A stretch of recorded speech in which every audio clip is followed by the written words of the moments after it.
For the last couple of decades, literally billions have been invested in securing the perimeter of corporate networks.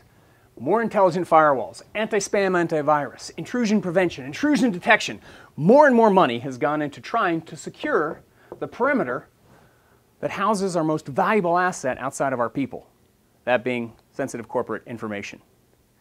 Yet what today's leading IT security professionals understand is that while that's good hygiene, it's not enough, because quite simply, there's always people inside the perimeter.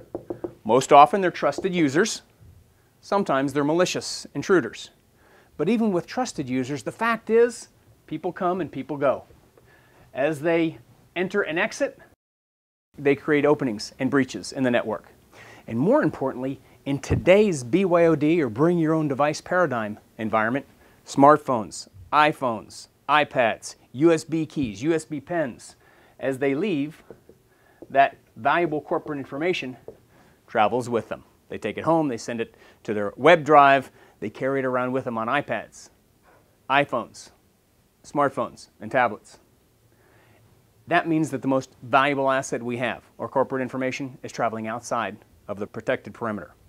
And that's a problem. According to Richard Clark, former cyber terrorism expert with the White House, every major U.S. corporation has already been hacked by China, for example. That's a threat. What today's leading security practitioners are understanding is that while it's good hygiene to protect the network, it's not enough. And in fact, you have to protect the information itself. That is data-centric information security. What if, for example, you could put a protective bubble around all sensitive corporate information, so that whether it's inside or outside the network, whether it's traveling with an employee on their laptop for business, whether your CEO is taking next year's business plan with him on his iPad as he sits by the pool and watches his kids, or even if a disgruntled employee has sent business plans or product information to a competitor, it's protected. And it cannot be accessed if the users don't have the right credentials. That's the way to protect corporate information in today's advanced persistent threat world. How does this work? It's actually pretty simple. Your organization creates what's known as a multi-level security model. Hypothetically, we'll do a very simple one. Maybe there is the first level of public. Anybody can see this information. It's corporate information, it's product information, it's standard emails. The second level might be internal use only, where you must be an employee of the corporation in order to use that. Customer lists, price lists, HR policies, other procedures. And maybe you have a higher level, which is confidential. Only management and senior management can see this. It's business plans, it's costing information, it's HR data, etc.